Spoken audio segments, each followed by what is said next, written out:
Bueno, ¿cómo están? Espero que estén bien. Vamos a iniciar un nuevo eje.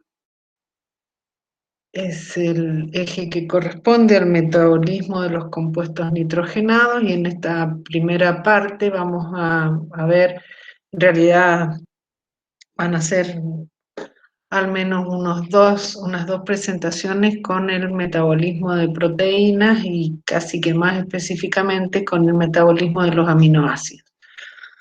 En esta primera parte vamos a ver algunas generalidades y la digestión de las proteínas.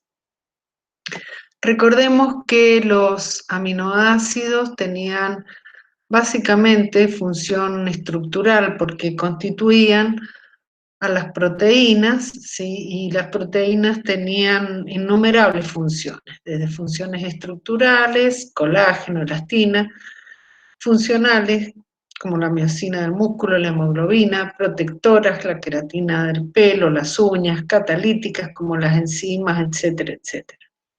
Pero a su vez también los aminoácidos pueden ser materia prima para la síntesis de compuestos nitrogenados con actividad fisiológica, como por ejemplo los nucleótidos, hormonas, coenzimas, neurotransmisores. Y a su vez ser fuente secundaria reemplazable, porque si hay hidratos de carbono y lípidos, no haría falta del uso de aminoácidos como fuente de energía.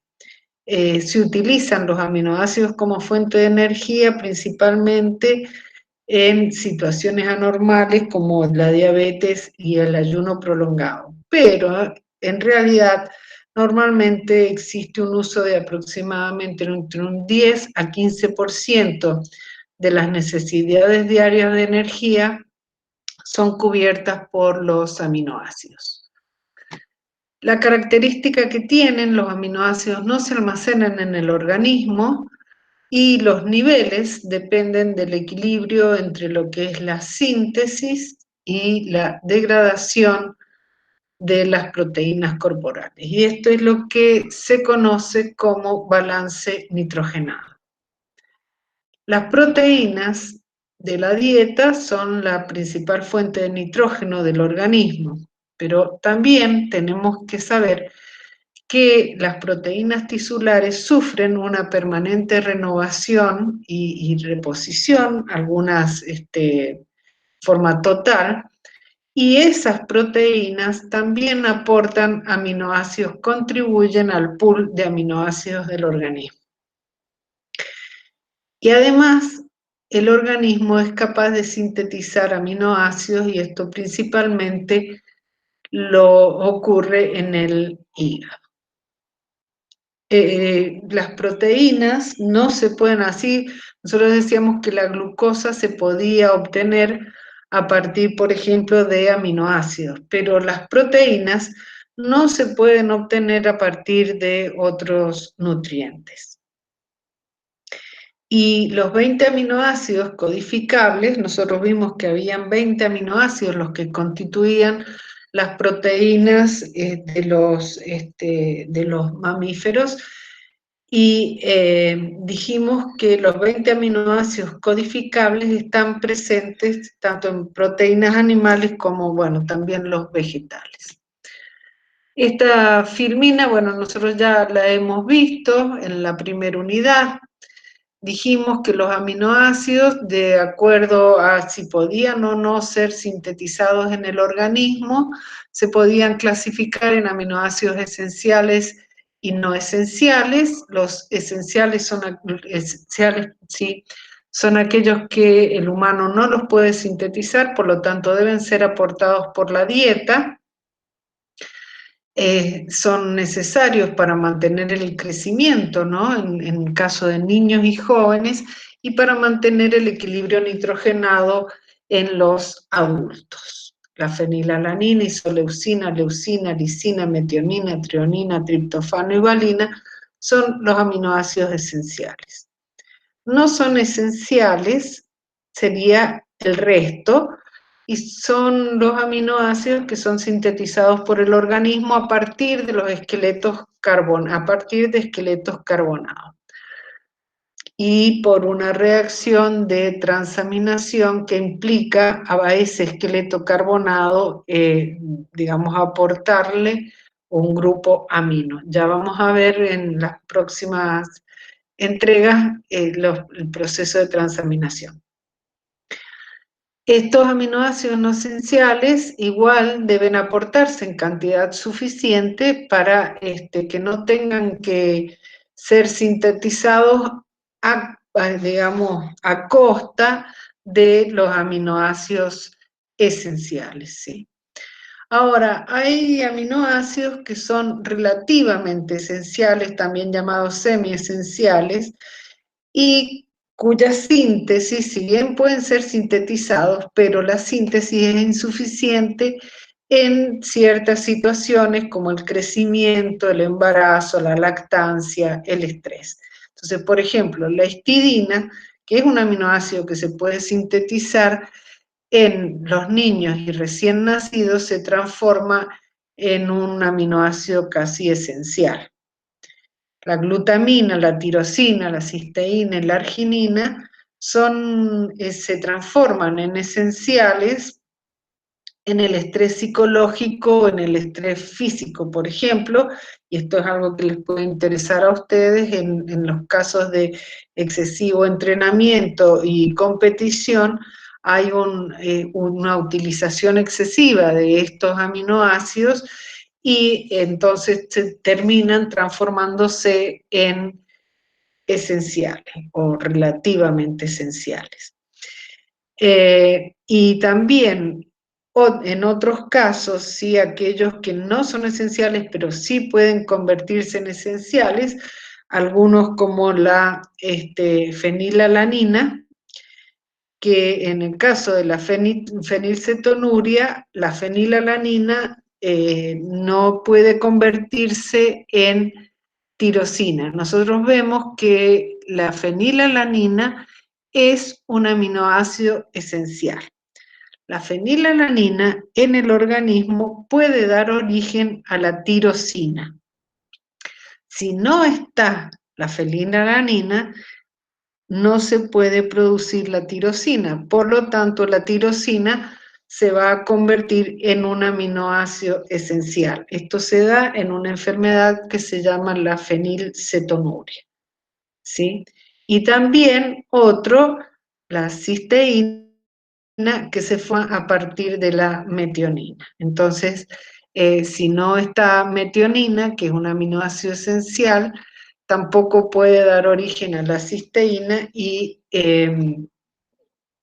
digamos, la cisteína que puede ser sintetizada por el organismo, pero que comúnmente es aportada por la dieta, ¿sí? Entonces vemos que algunos que no son esenciales sí pueden convertirse en esenciales. ¿Qué es el balance nitrogenado? Bueno, la mayor parte del nitrógeno del organismo se encuentra en las proteínas, aunque también las bases nitrogenadas, púricas y pirimídicas, por ejemplo, y otros compuestos, hay también nitrógeno, pero la mayor parte del nitrógeno se encuentra en las proteínas. Y sobre todo, la mayor fuente son las proteínas de los alimentos, y 6,25 gramos de proteína equivalen a 1 gramo de nitrógeno.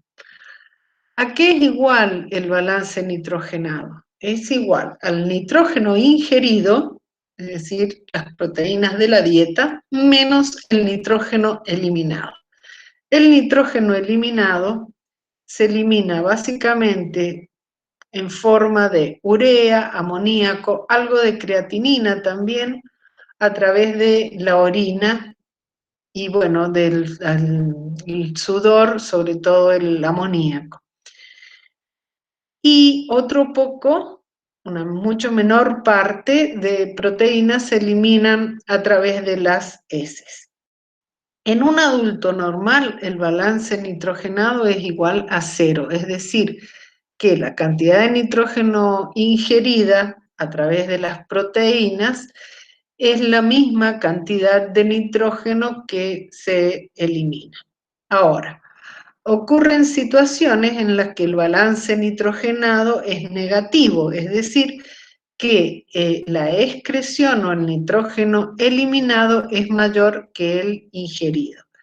¿En qué casos se da esto? En la inanición, en la desnutrición proteica, en la vejez, en la diabetes sin control, en las neoplasias avanzadas, en los periodos postquirúrgicos, en los traumatismos, en la fiebre severa, en las quemaduras extensas, en las sepsis e infecciones, en las que ocurre una gran pérdida de proteínas del organismo. Entonces, se elimina mucho nitrógeno, que no alcanza a ser repuesto con el nitrógeno que se ingiere. Y el balance nitrogenado es positivo, la ingestión es mayor que la excreción durante la niñez, o al menos debiera ser, porque sabemos que en los casos de desnutrición esto no ocurre. En el balance nitrogenado positivo, decíamos entonces, puede darse o debiera darse en la niñez y en la adolescencia, en las mujeres gestantes y en el periodo post-inanición. Este exceso de nitrógeno que es aportado al organismo se utiliza para la síntesis de constituyentes celulares, ¿sí? Vamos a ver después que los niños y jóvenes requieren un mayor aporte de nitrógeno que los adultos. En un adulto normal se degradan alrededor de 400 gramos de proteínas por día entre las proteínas endógenas y exógenas. Esta degradación conduce a liberar aminoácidos y entre el 75-80% de esos aminoácidos se utilizan nuevamente para la síntesis de proteínas.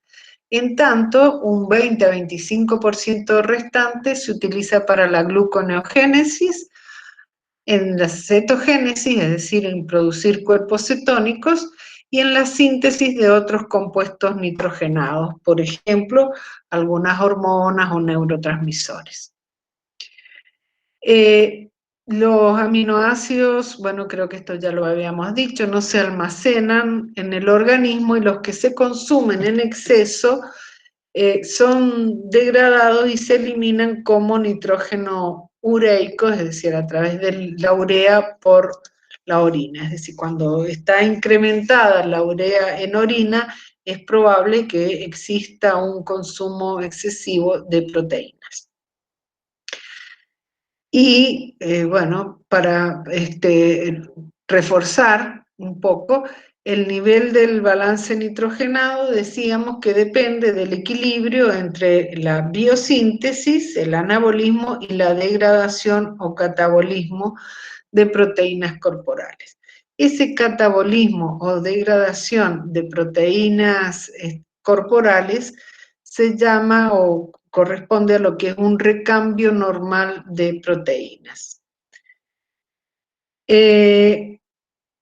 Normalmente entonces decíamos que existe un equilibrio nitrogenado cuando hay una buena alimentación, es decir, que la cantidad de nitrógeno que se ingiere es equilibrada por la excretada en la orina y sudor, y también a través de las heces. ¿Por qué es importante la determinación del balance de nitrógeno? Porque es un parámetro eficaz para establecer el catabolismo, para establecer deficiencias o exceso de proteínas en la dieta y además conocer el estado nutricional. Valor biológico de las proteínas. No todas las proteínas tienen el mismo valor biológico. ¿De qué depende el valor biológico de una proteína? Depende del contenido cualitativo y cuantitativo de aminoácidos esenciales. Si falta algún aminoácido esencial, esa proteína no tiene el mismo valor biológico que una proteína que tenga los aminoácidos esenciales. También depende del grado de digestibilidad. es decir, de la cantidad de aminoácidos de la proteína que se absorben. Si no se absorbe una buena cantidad o todos los aminoácidos de esa proteína, si esa proteína no es digerible, entonces no tiene un valor biológico adecuado. En general, en las proteínas de origen animal, el valor biológico está entre un 90 y 99%, y en las vegetales entre un 70 a un 80% digerible. A su vez, el valor biológico está dada por la fracción de nitrógeno que es retenida en el organismo luego de la ingesta de la proteína, comparado con el de la proteína de referencia. Generalmente la proteína de referencia es la clara de huevo, es una de las proteínas más completas, es decir, que tiene todos los aminoácidos esenciales, ¿sí? Y esa fracción de nitrógeno retenido va a estar en relación directa con la digestibilidad y el contenido de aminoácidos esenciales. Las proteínas de origen vegetal dijimos que no tienen en general un elevado valor biológico. Bueno, esto está un poco más abajo, ¿sí? Me estoy adelantando.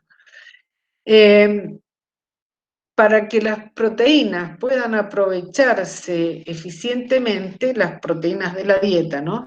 Deben cubrirse las necesidades energéticas con los carbohidratos y los lípidos. ¿Y esto por qué? Porque si, digamos, el organismo tiene que recurrir a las proteínas como fuente de energía, entonces no se estarán aprovechando las proteínas ingeridas en la dieta para, por ejemplo, la síntesis de proteínas necesarias, ya sea hormonas, ya sea proteínas de recambio o para todo lo que necesita, las funciones que pueden cumplir las proteínas, ¿sí? Y acá se pueden dar verdaderos problemas de salud. Las proteínas, entonces, de elevado valor biológico son aquellas que aportan todos los aminoácidos esenciales en la cantidad requerida, son digeribles y tienen mayor capacidad de brindar nitrógeno al organismo. Principalmente las provenientes de las carnes, de los lácteos, del pescado y de los huevos. La gelatina no es una proteína con un elevado valor biológico porque no contiene triptofano, que es uno de los aminoácidos esenciales.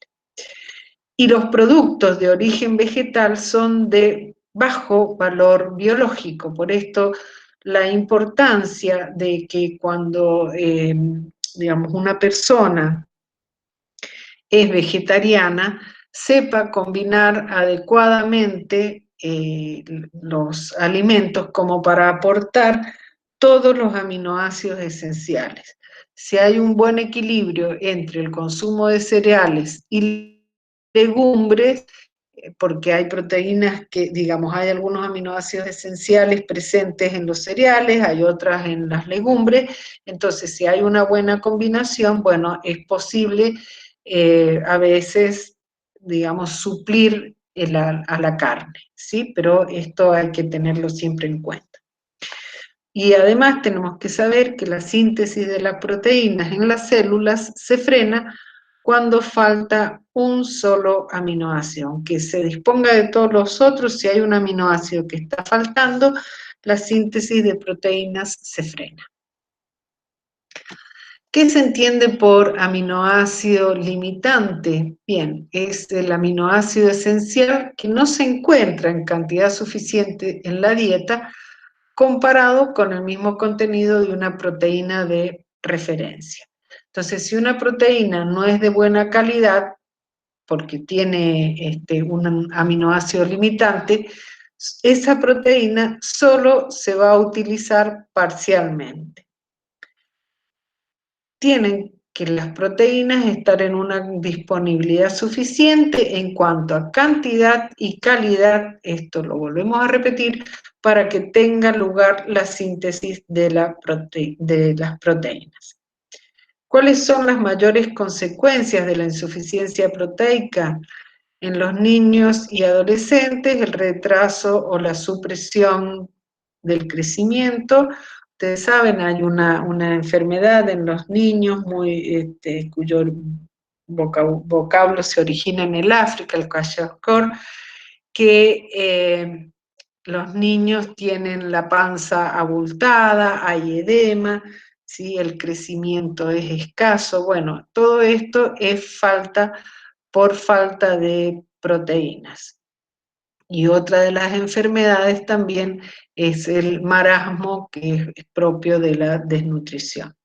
En los adultos, la insuficiencia proteica puede llevar a debilidad muscular y fatiga.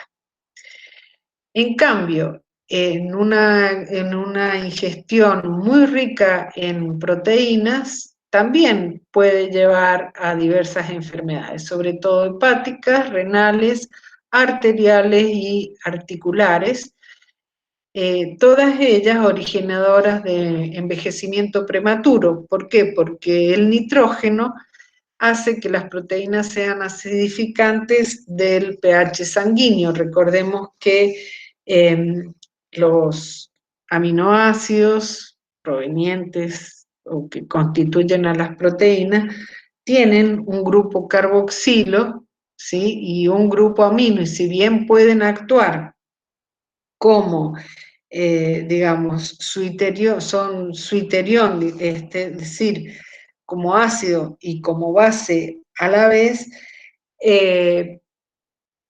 digamos, hay una gran cantidad de proteínas que pueden acidificar el pH sanguíneo. ¿Cuáles son las necesidades diarias de proteínas? Bueno, esto varía de acuerdo a la constitución, de acuerdo a la edad y de acuerdo al nivel de actividad física que se realiza. Estas cifras que ustedes pueden ver acá son para proteínas de referencia, es decir, que tengan una alta calidad biológica y sean muy digeribles, como la carne, los huevos, la leche, el pescado. Entonces podemos ver cómo en los lactantes se necesitan 2 gramos por kilo de peso por día. Acá ustedes pueden sacar cuenta cuánto ustedes necesitarían consumir de proteínas por día. Los niños de 1 a 10 años, e inclusive los adolescentes, también necesitan aproximadamente 1,2 gramos por kilo de peso y por día. Y fíjense que en un adulto normal, que no hace deportes mayormente, ¿no?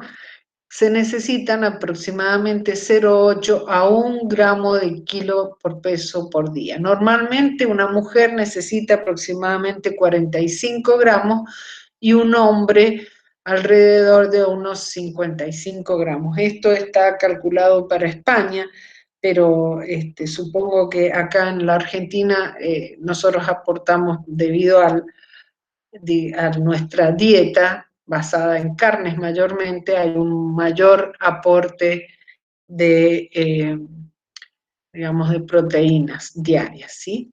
Y vemos que los deportistas necesitan mucho más aún, y que en la embarazada hay que aportar, digamos, si un adulto necesita aproximadamente 70 o 80 gramos de proteínas diarias, en una embarazada hay que aportar aproximadamente unos 30 gramos más.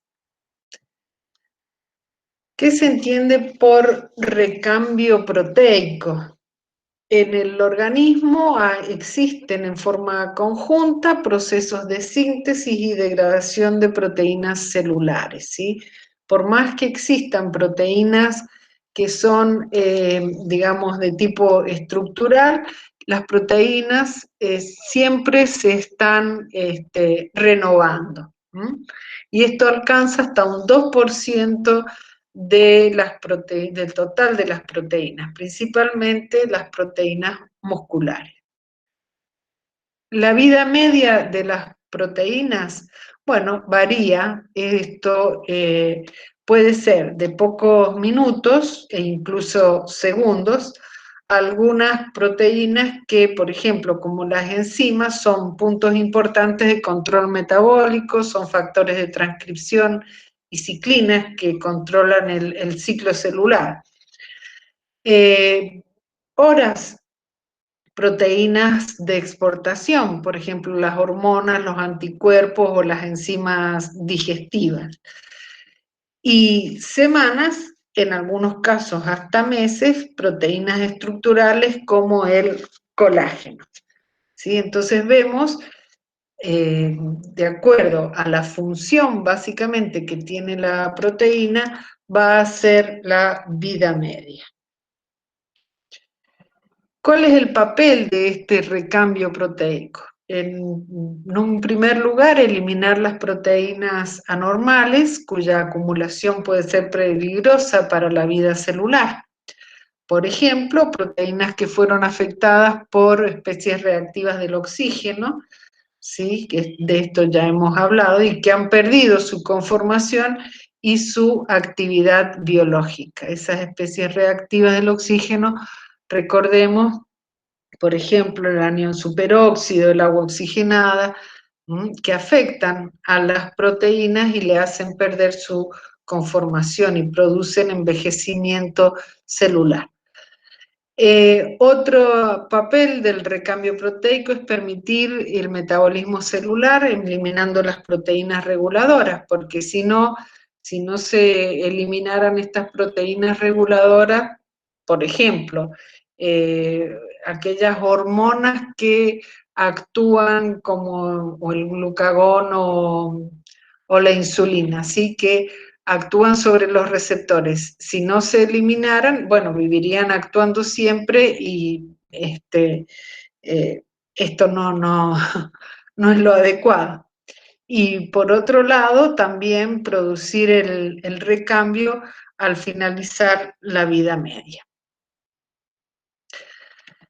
¿Cómo se produce la degradación de las proteínas? Bueno, todo depende si son las proteínas exógenas, las de la dieta, fundamentalmente a través de la digestión enzimática, y una proteólisis intracelular en los tejidos, que también son enzimas que eliminan las proteínas al final de su vida útil. Vamos a ver primero la degradación de las proteínas endógenas o proteólisis intracelular.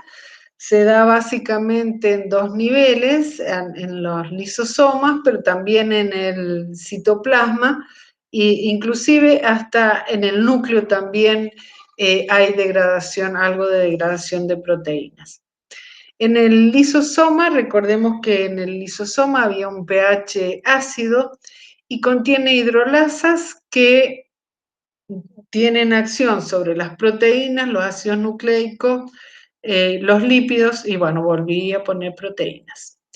Estas proteasas, es decir, las hidrolasas con actividad sobre las proteínas, denominadas proteasas, también se llaman catepsinas, digieren a las proteínas de origen intracelular, es decir, proteínas, por ejemplo, de membrana, receptores hormonales, las de las organelas citoplasmáticas o proteínas del mismo citosol.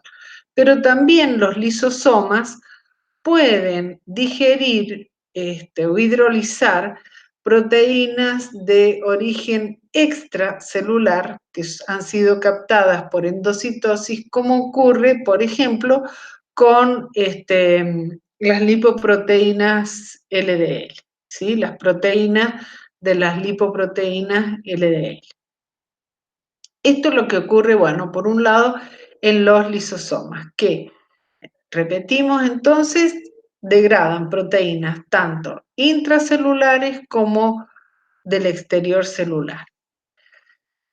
A nivel citoplasma hay proteínas, por ejemplo, enzimas específicamente, las calpaínas o proteasas neutras, que son activadas por calcio e hidrolizan proteínas implicadas en la transducción de señales, en la reconstrucción del citoesqueleto, etc. Otro tipo son las caspasas, que participan en la apoptosis, ustedes saben que es la muerte celular programada. Y por otro lado, hay estructuras complejas denominadas proteosomas, que estos se encuentran tanto en el citoplasma como en el núcleo, y los proteosomas son complejos multienzimáticos que digieren proteínas intracelulares, pero estas tienen una característica. Previamente, estas proteínas tienen que ser marcadas. Por lo tanto, se trata de una proteólisis selectiva. ¿Cómo se marcan? Se marcan porque a esa proteína se le unen pequeñas moléculas de un polipéptido llamado ubiquitina. ¿Qué tipo de proteínas son degradadas por estos proteosomas? Proteínas regulatorias, y por lo tanto tienen estos proteosomas un importante papel en la regulación del ciclo celular, en la reparación del ADN, en el crecimiento celular y también en el sistema inmunitario. Vamos a ver ahora la degradación de las proteínas exógenas. Si bien no es un proceso muy complejo, pero bueno, vamos a tratar de que con esta, digamos, filmina, a ver si puede quedar más o menos claro. Se ingieren las proteínas, en la boca no hay, a diferencia de lo que ocurre con los hidratos de carbono, no hay enzimas que digieran las proteínas o que hidrolicen las proteínas, pero cuando llegan las proteínas al estómago, el estómago libera una hormona que es la gastrina, y esta gastrina, a su vez, produce la liberación de ácido clorhídrico, las células parietales del estómago. Este ácido clorhídrico, además de dar el medio adecuado para la acción de la enzima, principalmente de la enzima que actúa acá es la pepsina, en los lactantes hay otra enzima que es la renina, que actúa sobre la leche. Pero bueno, este ácido clorhídrico y también la gastrina activan a un zimógeno. Recordemos que los zimógenos eran enzimas que estaban en un estado inactivo, que para pasar a su estado activo perdían una parte de algún grupo de aminoácidos. Entonces, normalmente en el estómago está el pepsinógeno es secretado por las células principales del estómago, entonces el ácido clorhídrico y la gastrina activan la secreción de las células principales y por lo tanto estas producen y liberan el pepsinógeno. Ese pepsinógeno, por acción del ácido clorhídrico, es transformado a pepsina. Esa pepsina es activa a pH 2 o menor que 2 inclusive. Y la pepsina activada a su vez hace que se active más pepsinógeno todavía. Es decir, que es autocatalítica. La pepsina a su vez actúa sobre las proteínas y la transforma en péptidos y aminoácidos. Es decir, acá tenemos una primera digestión muy parcial, ¿sí?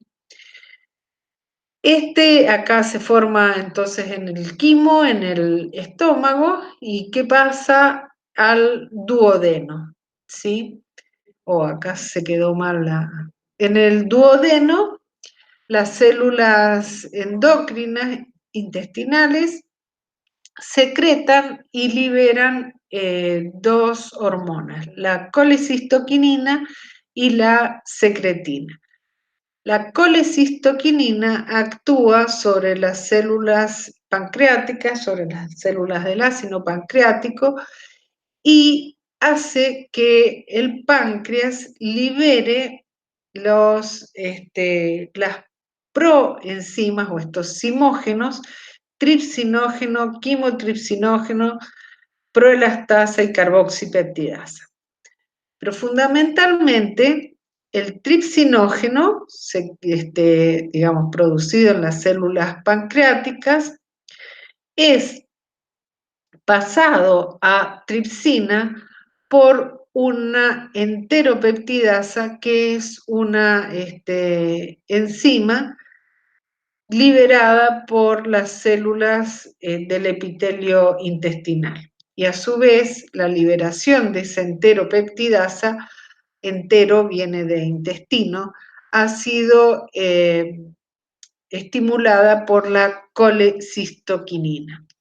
La secretina fundamentalmente, si bien también colabora, digamos, en la secreción de tripsinógeno y de los zimógenos inactivos del páncreas, fundamentalmente tiene, digamos, una función en la secreción de bicarbonato por parte de las células de los conductos del páncreas.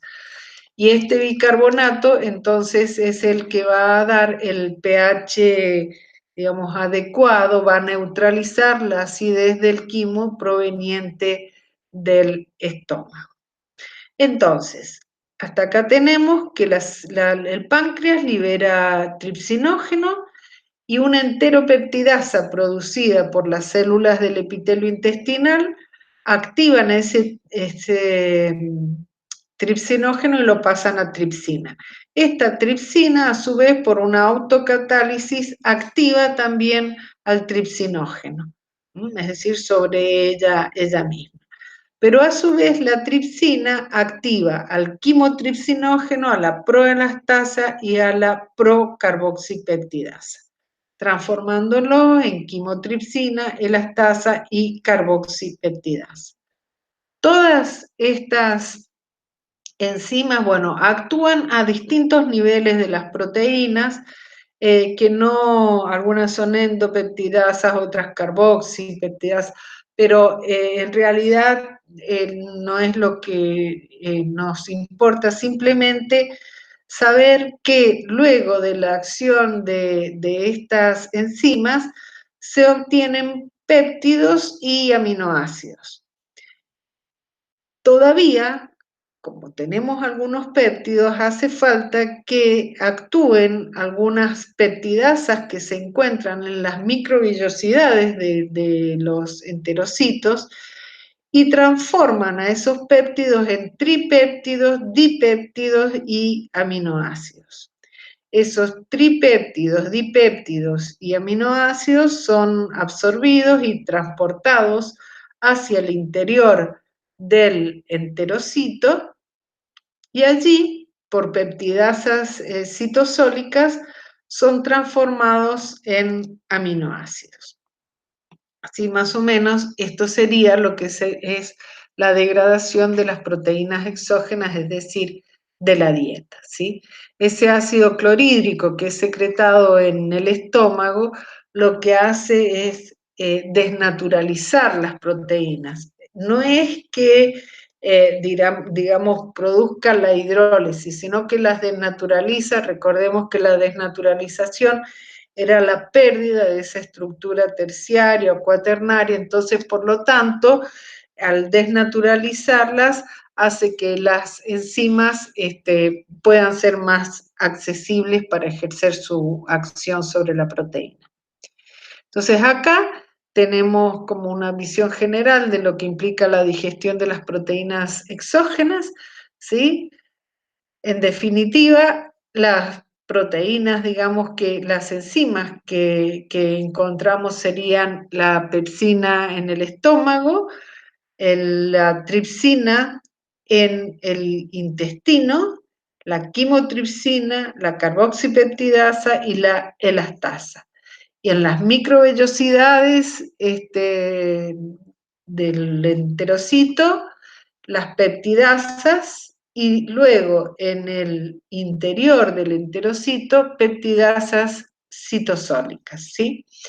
La absorción de los aminoácidos o digamos, de estos dipéptidos y tripéptidos y algunos oligopéptidos y de los aminoácidos se produce fundamentalmente en el yeyuno y en el ilion.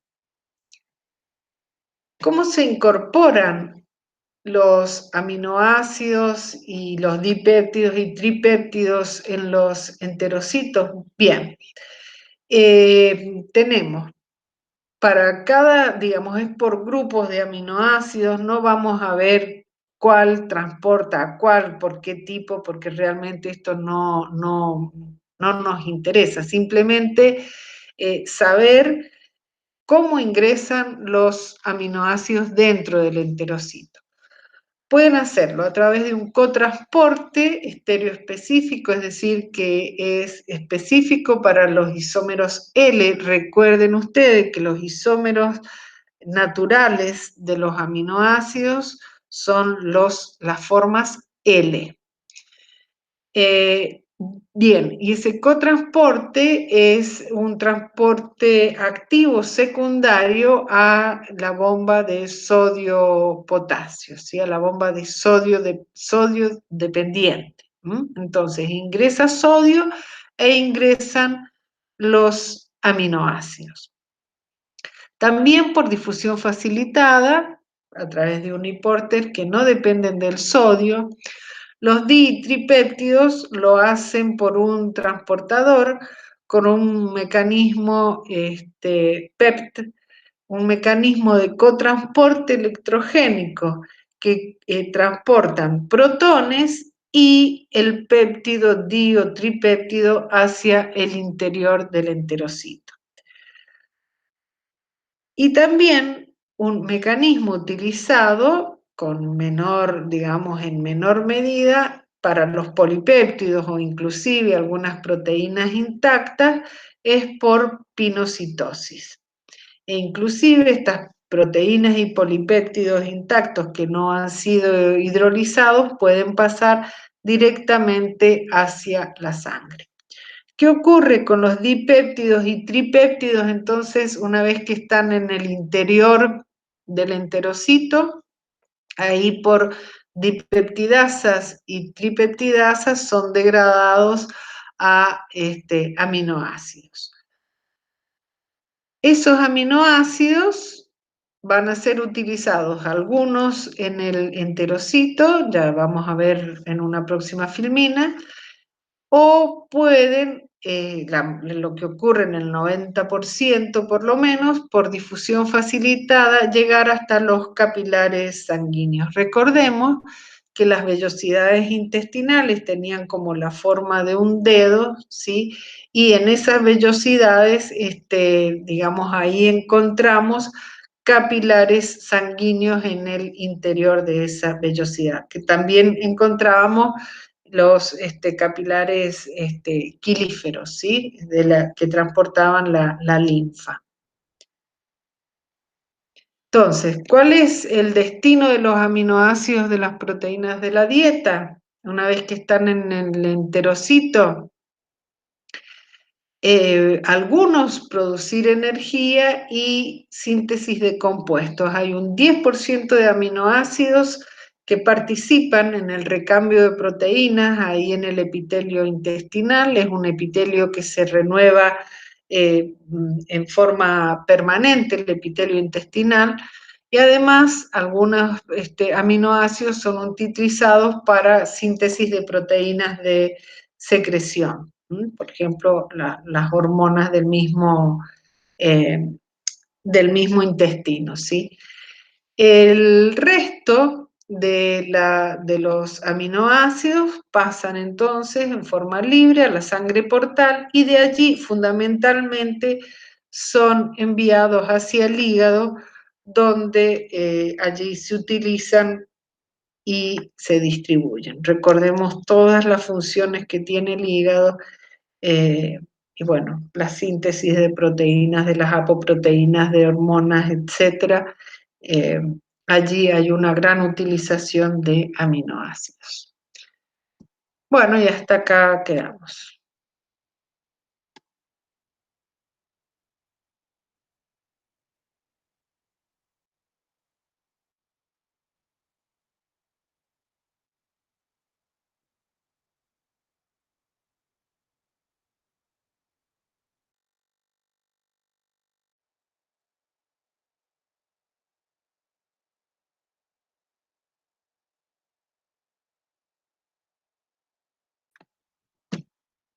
Bueno.